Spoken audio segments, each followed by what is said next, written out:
자, 이제 검사 탄핵 얘기를 좀 해봐야겠는데 아무래도 이제 검찰에 오랫동안 계셨었고 네. 또 피해도 많이 24년 당하셨잖아요. 있었죠. 그리고 네. 또 피해도 많이 당하셨잖아요. 네, 맞습니다. 좌천도 예. 당하시고 그랬었는데 이프로스라는 이제 검찰 내부망 예전에 제가 이제 윤석열 당시 검찰총장과 추미애 전 장관의 갈등이 있을 때도 여기서 계속 검사들이 막 항의하고 이런 얘기가 있었잖아요. 근데 검찰인 공무원 아닙니까? 행정 공무원이죠. 네. 네. 근데 이렇게 막 반발하고 이게 다른 데는 잘 안 보이는데 아닙니까? 어떻습니까? 대한민국 네. 행정 공무원 누구도 네. 어디도 국회 직무에 네. 대해서 집단적으로 반발하는 사례가 그러니까요. 없습니다. 네. 검사만 네. 자신들이 헌법 11조에 규정한 특수계급이라고 생각하는 것 같아요. 그래서 어쨌든 국회에 대해서 자신을 건드리니까 네. 이것을 뭐 잘못됐다 어쨌다 뭐 마치 자기들은 정의의 사도인 것처럼 그렇게. 얘기를 하고 있는데요. 그렇다면 저는 정의의 사도라면 네. 살아있는 권력 수사를 좀 하고 정의의 사도라고 그 얘기를 좀 해라. 뭐 그 지금 이프로스의 검사 게시판은 과거에 윤석열 전 검찰총장 제가 감찰을 할 당시에 예.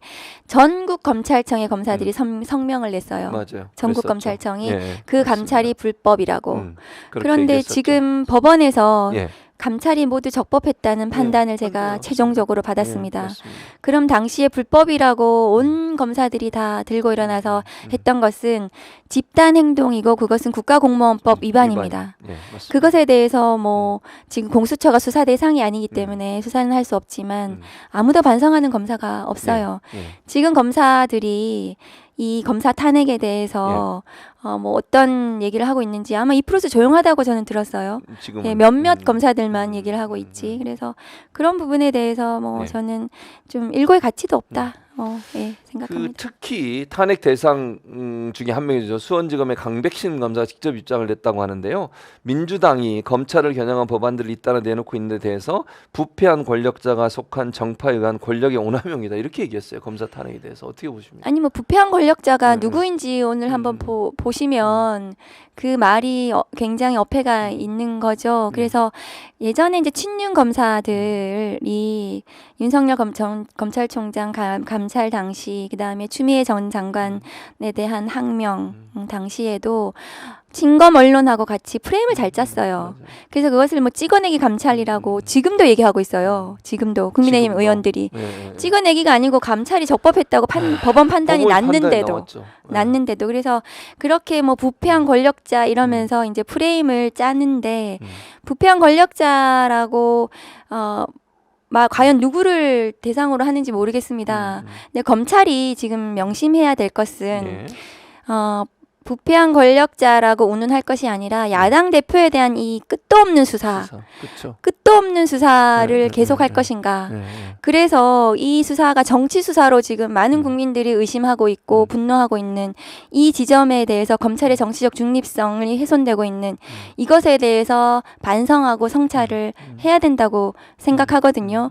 그래서 검찰이 계속해서 뭐 이번에도 또 그 민주당 대표에 대한 법인 카드 맞아요. 관련해서도 또 저는 세상에 검사하면서 부부를 한꺼번에 소환하는 사례를 본 적이 없습니다. 이것이 오해가 될 수 있는 부분에 대해서 조심해야 되는 거거든요. 그것에 대해서. 그런 것 없이 끝도 없이 이렇게 하는 것에 대해서 검사들을 과연 응원하고 지지할 것인가. 반성해야 되고요. 저는 그렇게 하면 할수록 꼬일 것이다. 더 꼬일 것이다. 검찰청을 공소청으로 해체하고 재건축하는 국민적인 지지가 더 높아질 것이라고 생각합니다. 그러니까 이제 4명의 검사에 대한 이제 탄핵, 물론 아직 탄핵 가결된 건 아니고요. 조사를 할 예정입니다. 법제사법위원회에서 조사를 하고 있고 그렇게 하라고 이제 법이 통과가 된 건데 사실관계 확인. 그러니까 예를 들면 검찰총장의 발표부터 일단 여쭤볼게요. 네. 대단히 정치적이라고 저는 생각하거든요. 뭐 거의 한 20-30분을 얘기를 막 하던데 입법부에 대해서 저는 저의 표현입니다. 겁박하고 예를 들면 이재명 대표 방탄이라고 얘기하고 이게 논리적으로 맞는 주장입니까? 검찰총장의 주장이? 아니 이재명 대표 방탄 프레임이고 지금 윤석열 방탄하고 있는 데가 누구예요? 윤석열 김건희 방탄하고 있는 김건희 여사 소환도 못 하고 있잖아요. 검찰이 그러고 검찰이. 있죠. 네, 맞습니다. 그 방탄 몇 년 동안 지금 주가 조작 관련해서 4년째 맞습니다. 공범들 항소심 재판 다 끝나도록 끝났는데. 결론을 안 안 내고 내고 있는지 있죠. 못 내고 있는지 직무유기에 가까운 일을 벌이고 있으면서 그런 얘기를 한다는 것 자체가 한심스럽다. 저는 그렇게 판단하고요. 이원석 검찰총장은 과거에 인사 파동 났을 때 그 당시에 뭐 그 주가 조작이나 명품백 수사하는 검사들 다 바꾸고 뭐 이랬을 때 그 대검찰청 앞에 나와서 몇 초간 침묵했잖아요. 네. 더 이상 드릴 말씀이 없습니다. 그때는 침묵하다가 그랬었죠. 뭐 검사 탄핵한다니까 그러니까 검사들 막 우르르 다 데리고 나와가지고 그런 인상과 표정으로 그 국민들한테 보이면 국민들이 좋아하실까요? 그러니까 안 좋아하죠 당연히. 근데 입법부에 대해서도 그렇게 얘기할 수 있는 겁니까? 외청의 청장이 그렇습니다. 그건 삼권 분립에 어긋나는 행동 아닙니까? 저도 어떻습니까? 그렇게 생각합니다. 저는 그 겁박에 가깝다고 생각해요. 입법 그리고 뭐 국회의원들을 뭐 고소하겠다는 식의 그런 얘기까지 했잖아요. 고소와 수사로 흥한 사람들은 고소와 수사로 망하겠죠. 알겠습니다. 도저히 좀 이해가 안 된다는 생각이 들고요. 말씀하신 것처럼 방금 이제 이재명 전 대표 경기도 법인카드 유용 의혹에 대해서도 강백신 검사가 이런 얘기를 했습니다. 범죄자가 법인카드를 100여 곳에서 불법적으로 사용해 100여 곳을 압수수색한 것인데 정파적으로 자기 편인 범죄자에 대한 수사라는 이유로 과잉 수사를 했다고 한다라고 반박을 했다고 하는데 검찰의 특활비는 수사 안 합니까? 그 부분 민주당이 고발했어요. 그래서 그 수십억에 가까운 특활비가 오남용됐다라는 뉴스타파 보도가 계속 이어지고 있잖아요. 그 부분에 대해서는 아무런 뭐 반성도 없고 뭐 영수증 내라 그랬더니 다 휘발됐다고 그렇게 얘기했죠. 그런 뭐 얘기도 하고 그리고 그 특활비 영수증 관련해서 법원에서 공개하라는 판결이 났는데도 불구하고 제대로 수행하지 않고 있다고 제가 들었어요. 법원 판결도 무시하고 그 다음에 자신들의 특활비를 제대로 국민들께 소상히 보고도 못하고 저는 그것은 뭐 행정공무원으로서의 태도가 아니고 전반적으로 반헌법적 행태를 보이고 있다 그렇게 생각합니다. 근데 하나 더 이성윤 의원 민주당 이성윤 의원이 그런 얘기를 했어요. 검사들이 가장 무서워하는 게 탄핵이다. 왜냐하면 검사들은 사실 견제받지 않는 권력이었잖아요. 지금까지 그렇습니다. 기소권을 독점하면서 검찰은 검사를 봐주기 수사를 하고 이러다 보니까 아무리 나쁜 짓을 해도 그냥 넘어가거나 잠시 징계받고 그냥 또 풀리거나 이런 일들이 반복되다 보니까 검사를 아무도 무서워하지 않는다. 그러니까 막 수사를 자기들이 원하는 대로 막 하고 막 그 별건 수사해도 나중에 처벌 안 받을 것 때문에 그냥 하는 게 아니야. 이런 얘기가 있어서 이 국회 검사 탄핵을 가장 두려워한다고 하는데 실제로 그렇다고 보십니까? 무서워하죠. 검사와 판사에 대해서는 위법 수사, 위법 재판에 대해서는 반드시 그 책임을 물어야 하잖아요. 그런데 검사를 파면을 할 수가 없습니다. 검사징계법상 파면 제도가 없거든요. 그래서 국회만이 탄핵으로 파면을 시킬 수가 있습니다. 유일하게. 근데 검사들에 대한 탄핵 에 대해서 우리 국민들이 잘 모르고 계시는 게 있어요.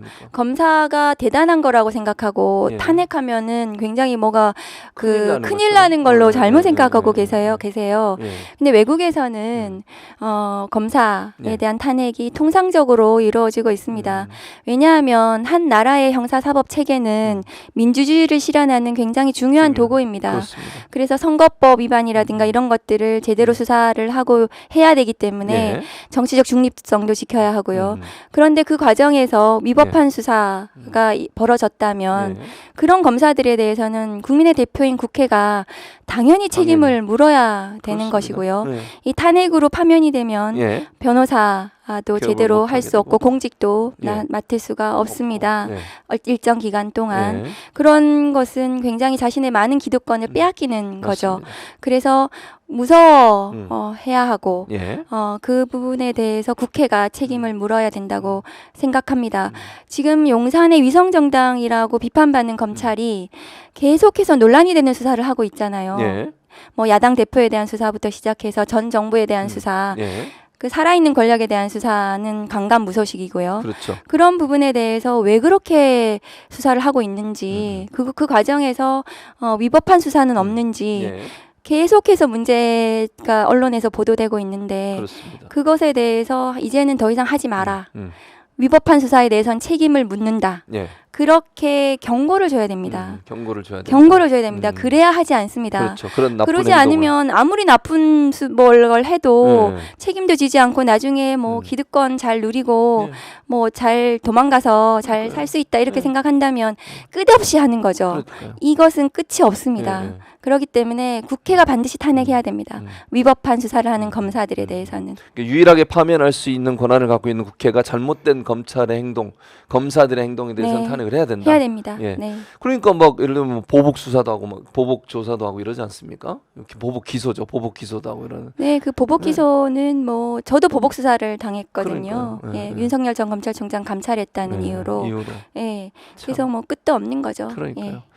자, 근데 이제 그 법사위가 워낙 요즘 이제 핫한 네. 이 상임이기도 하고 지금 말씀하신 것처럼 예를 들면 탄핵 관련된 조사도 해야 되고 검사 탄핵, 그러니까 윤석열 대통령 탄핵 관련된 네. 청원 조사도 해야 되고 검사 탄핵 조사도 해야 돼서 같이 하기가 힘들잖아요. 이게 네. 좀 뒤로 밀리는 거 아니야? 이런 얘기도 있던데 어떻습니까? 왜냐하면 이제 그 대통령 탄핵 청원은 예, 예. 20일까지가 만기예요. 예, 20일까지 만기. 예, 그리고 최혜병 순직 예, 기일이 19일입니다. 예, 그렇습니다. 그러면 저희가 그 탄핵 청원의 그 중요한 주제인 최혜병 순직 관련한 부분이 그 빨리 저희가 그 진상 조사를 해야 되는 거죠. 예. 그 청원에 답해야 되는 거고.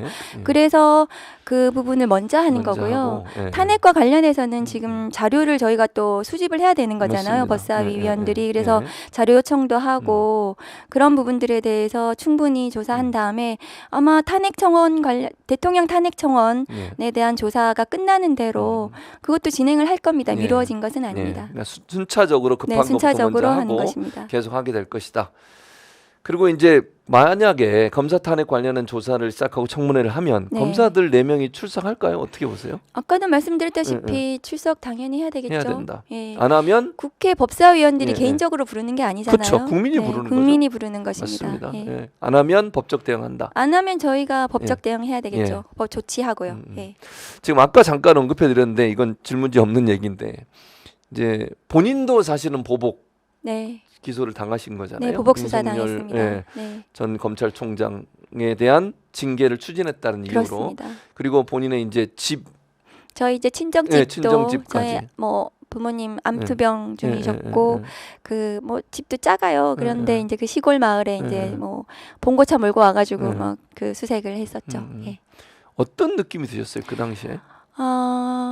그때 당시에 제가 부장검사 예, 예. 뭐 지청장도 예, 하고 그러셨죠. 어쨌든 간부였는데도 불구하고 음. 이 보복 수사를 받는 것이 이런 거구나. 굉장히 참담했고 부장검사인 저한테도 이렇게 이런, 대하는데 일반 국민들에 대해서는 검찰이 심하겠죠. 어떻게 했을까 생각하면 저도 굉장히 뭐 많은 것이 뭐 생각이 났습니다. 예. 본인이 이제 징계 윤석열 전 총장 징계 관련해서 여러 가지 조사를 하셨고 네. 업무를 담당하셨으니까 징계 내용들을 보면 당시에 검찰총장으로 직무를 수행하기 어렵다고 판단되셨습니까? 네. 검찰총장으로서 매우 직무 수행이 불가능한 부적절한 상태였죠. 그 총장이 뭐죠? 검찰총장은 일선 검사들의 수사를 제대로 하게 하고 예. 그 다음에 비위가 있으면 제대로 감찰을 하게 하고 그게 검찰총장의 일이고 사법부에 대해서 존경하고 사법부의 결정을 존중하고 이게 검찰총장의 가장 기본적인 직무잖아요. 그렇죠. 모든 분들이 그렇게 생각하시잖아요. 맞습니다. 그런데 그 비위 사실에는 측근인 한동훈 전 검사장의 수사를 방해하고 그렇죠. 감찰을 또 방해하고 또 판사를 사찰한 문건을 전달하게 하고 이거는 검찰총장으로서 검사로서도 기본적인 직무 수행이 어려운 비위에 상황이었다. 해당한다고 저는 판단했습니다. 그럼에도 불구하고 그런 일을 했다는 이유로 이제 보복. 네, 저는 보복 수사 당했다고 생각합니다. 생각하시는 네, 거죠. 네. 근데 그분이 대통령이 되셨으니 맞습니다. 어떻게 예. 생각하세요?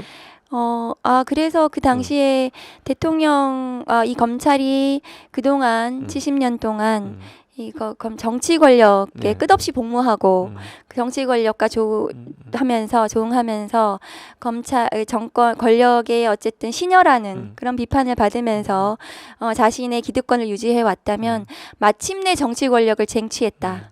저는 굉장히 위험하다. 앞으로 벌어질 대한민국의 상황들이 저는 경험을 했잖아요. 그렇죠. 윤석열 전 직접 검찰총장을 경험을 직접 경험했기 네, 때문에. 그런데 지금 대통령실에서 벌어지고 있는 사건이 똑같다. 이 수사방해 한동훈 전 검사장에 대한 수사를 방해했듯이 최혜병 수사를 외압한 그 구조가 했다는 의심을 받는 그 구조가 너무 똑같다. 예, 사람은 변하지 않는다. 교체를 해야 된다. 이렇게 생각합니다. 그리고 또 하나 이제 당시에 그 징계 관련해서 소송을 했었고 네. 법무부가 1차에서는 승소를 했나요? 1차 윤석열 전 검찰총장은 징계하는. 면직 이상의 중대한 비위에 예. 해당한다. 예. 그렇게 판단을 받았습니다. 1심에서? 네. 근데 패소할 결심이라 우리가 소위 얘기하는데 한동훈 전 비대위원장이 법무부 장관 할 때 장관 할 때 그랬죠. 그때 예. 이제 변호인들을 바꿨고 이랬습니까? 네, 그 예. 1심에서 승소한 변호인을 예. 해임했죠. 예. 그리고 재판이 진행되는 항소심 재판 내내 재판부가 요청하는 지시한 그 제출을 요청하는 것들을 제대로 수행하지 않는다는 비판을 받았고 그래서 패소할 결심 짜고 치는 고스톱이라는 비판을 받았고 예. 마침내 징계 절차 일부가 조금 위법하다고 그렇죠. 네. 판단을 받았는데 그 부분도 그 판단에 따르면 예. 법무부 장관은 검찰총장을 징계를 할 수가 없어요. 법무부 장관이 징계위원회를 위촉하고 예. 징계 날짜를 잡고 이것이 전부 다 잘못됐다는 거거든요. 그럼 어떻게 그럼 징계를 검찰총장은 무슨 소도도 아니고 그러니까요. 건드릴 수 없는 성역도 아니고 예, 예, 예. 징계를 못한다는 결론에 이르라는 그러네요. 이상한 네. 판단이었죠. 그러네. 그 판결에서조차도 감찰은 모두 적법했다고 저는 판단을 감찰 받았습니다. 내용은 예. 감찰이라는 건 수사에 해당하고 그렇죠. 징계 절차는 재판에 해당하는데 맞습니다. 징계가 일부 뭐 좀 잘못됐다고 절차상의 하더라도 절차상의 문제가, 문제가 예, 잘못됐다 하더라도 비위는 그대로 남아 있어요. 남아 있는 거죠. 그래서 그 비위는 반드시 예. 형사사법 처리될 거라고 저는 생각합니다. 그 대통령, 부분은 예. 제가 징계 청구서를 작성할 때 예. 제가 공소장에 버금가게 작성을 했기 때문에 남아 있고 남아 있고 그것은 수사가 더 필요도 하지 않습니다. 왜냐하면 제가 조사를 다 해놨기 때문에 그 부분이 그대로 1심에서 직권을 남용한 부분이 1심에서는 인정된 면직 거잖아요. 이상의 비위에 해당한다는 예, 것이 예, 인정이 예, 되었죠. 예. 그래서 대통령직이 끝나고 나면 네. 언제든지 처벌이 그 가능한 부분은 상황이다. 형사사법 처리되어야 된다고 저는 생각합니다. 알겠습니다. 현안으로 넘어가기 전에 그 댓글로 질문이 들어와서 말씀을 드려보겠습니다. 임성근 이제 전 사단장 네. 구명 로비 뭐 비위 이런 얘기가 있는데 그러면 이제 지금 여러 정황들을 봤을 때 우리 박은정 의원께서 보실 때에 정점은 누구라고 생각하세요? 임성근 전 사단장 구명 로비가 있다고 하면 그 정점은 누굴까? 수사를 해봐야 알겠지만은 예. 지금 뭐 나온 사실만 가지고도 통화 대통령 개인 폰으로 직접 통화했잖아요. 그렇죠. 통화했죠. 도대체 네, 맞아요. 그것을 그 무렵에 음. 통화를 하고 네. 통화한 그 날짜의 그 시점에 이렇게 보시면 그 다음에 뭔가가 이루어져요. 계속 맞습니다. 박정훈 통화 대령에 끝나고. 대한 예. 그 뒤집는 수사, 그 박정훈 대령에 대한 항명 수사가 갑자기 진행이 된다라든가 예. 이런 부분들을 봤을 때 직접 증거라고 저는 생각합니다. 그 그것이. 내용이. 예. 그래서 저는 수사를 하면 예. 어쨌든 대통령이 직접 수사를 받으셔야 된다고 생각합니다. 그래야 된다. 네. 지금은 아니더라도 언젠가는 그분에 대한 진실이 밝혀져야 된다 이렇게 보시는군요. 특검으로 지금 수사를 해야 되는 거죠. 네, 지금 당장. 박근혜 대통령 같은 경우에도 예. 대통령 재직 중에 예. 소추는 되지 않았지만 맞습니다. 수사는 했어요. 예, 수사는 진행이 됐어요. 네. 알겠습니다. 특검을 통해서 해야 되는 이유가 바로 탄핵으로 그런 거 아니에요? 파면이 되면 예. 기소가 가능하죠. 예, 예. 알겠습니다.